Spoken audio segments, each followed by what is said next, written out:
You may try, but your soul knows. You cannot serve two masters. You can attend church and still feed sin. You can pray and remain silent in the face of evil. But this duplicity has a price, and it will be paid. While many modern Christians try to balance God and the world, heaven and vanity, faith and convenience, Christ has already warned, you will love one and despise the other. This spiritual neutrality is not balance, it is betrayal, and use it. Maru, no matter how safe it may seem, it already has an owner. If a spark of truth still burns within you, if you can no longer bear to live a lukewarm faith, then this video is the call to return, the call to take a stand, because cowards will not inherit the kingdom. Charles Spurgeon preached with tears in his eyes and fire in his voice. The church that courts the world will lose the favor of heaven. He did not speak with hatred, he spoke with urgency. And in this video we will hear that voice again, the voice that still echoes through the corridors of eternity. Today you will understand why there is no middle ground. You will discover what it really means to serve God and what happens to those who try to serve two masters. Have you ever tried to live with one foot in the light and the other in the shadow? Most people do. And that is where the silent tragedy of modern faith begins. Modern man wants the comfort of the gospel, but without the weight of the cross. He wants promises without sacrifice, grace without truth. He wants to serve God on Sunday and himself the rest of the week. This is the illusion of divided faith. It is the religion of those who say, Lord, Lord, but do not obey him. It is the spirituality of the indecisive, the lukewarm, those who think that the heart can have two thrones, one for Christ, the other for the ego. But Jesus was clear, brutally clear. No one can serve two masters, because either he will hate the one and love the other, or he will be devoted to the one and despise the other. Matthew chapter 6 verse 24. You can try to please everyone, but you cannot please God and the world at the same time. You may be able to keep up appearances for a while, but the Spirit knows when it is divided, and so does the enemy. A divided faith postpones judgment, but it does not avoid it. It may deceive the conscience for a while, but it never deceives the all-seeing God. And the greatest danger of a divided faith is not scandalous sin, but slow conformity. The gradual loss of zeal is when you no longer feel bothered by what once made you cry. Little by little you stop fighting, stop resisting, stop praying sincerely, until you become a shadow of what you should be. There is no honor in sitting on the fence. There is no glory in remaining neutral. Because the fence, my brother, already belongs to hell. Christ wants no part of you. He wants everything, and he does not share the throne with anyone.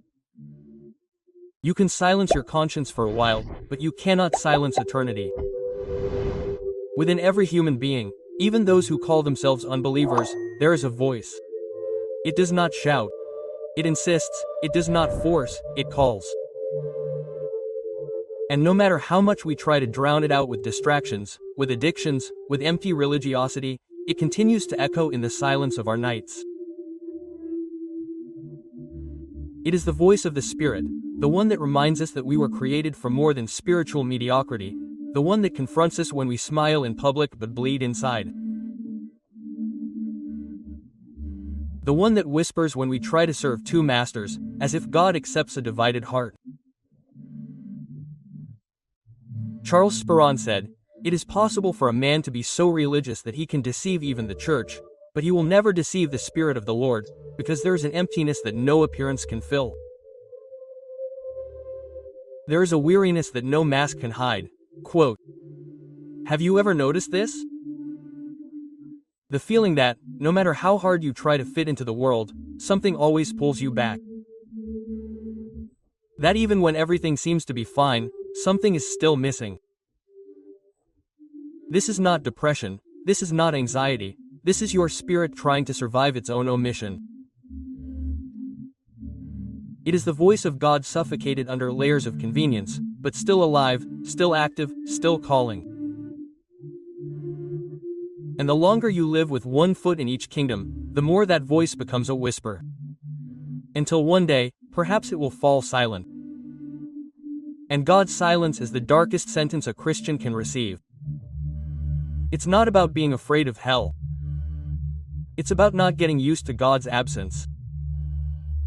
Because when He moves away, the soul dissolves. That voice you feel now, as you listen to these words, is Him giving you one more chance, one more call, one more awakening. But the question remains, are you going to keep pretending not to hear? There's a fable the enemy loves to tell modern Christians. It doesn't start with once upon a time, it starts with it's okay, you're still in the faith. That's the lie of the wall. The belief that you can stay on top neutral, observing, without getting dirty, without exposing yourself, without compromising yourself. But listen carefully, the wall already has an owner and it's not God. The wall is the land of indecision. It's where the devil offers shade while the world burns.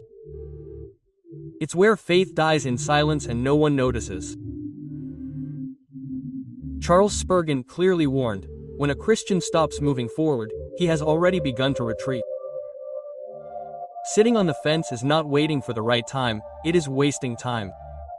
It is failing to respond to an urgent call because of comfortable excuses.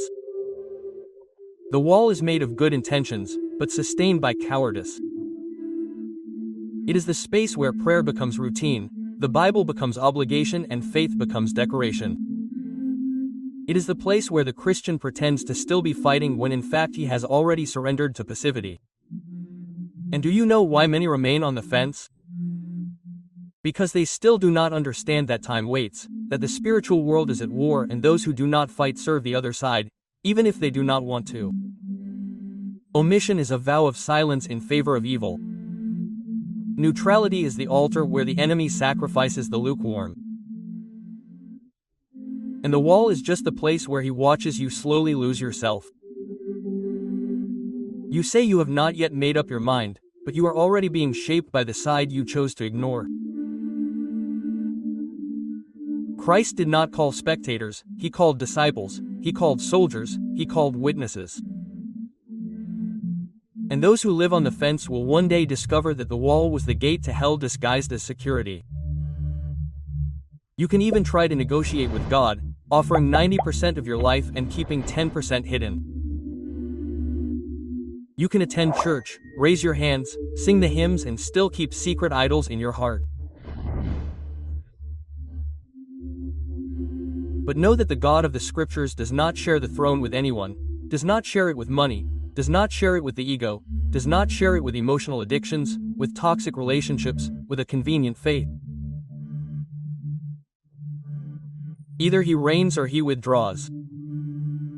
Charles Spurgeon preached firmly. Christ is a throne, not an armchair. He does not serve for your comfort, He serves for your government. But modern Christians seem to have forgotten this. They have transformed the King of Kings into an emotional counselor. They want comfort without correction, grace without government, redemption without surrender. But the true gospel does not offer Christ as a guest, it offers Him as Lord. And the Lord does not ask for permission, He demands surrender. God is not looking for a part of your life. He wants everything, because everything is already His. Even the breath you use to postpone your decision belongs to Him. You might think, but I've been trying to balance. Balance what? The cross with comfort, heaven with desires, eternity with the moment. This kind of balance is a disguised fall, it's idolatry with a religious veneer. Here's the truth.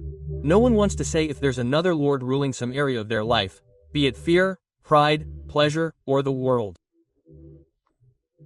Christ is not yet King.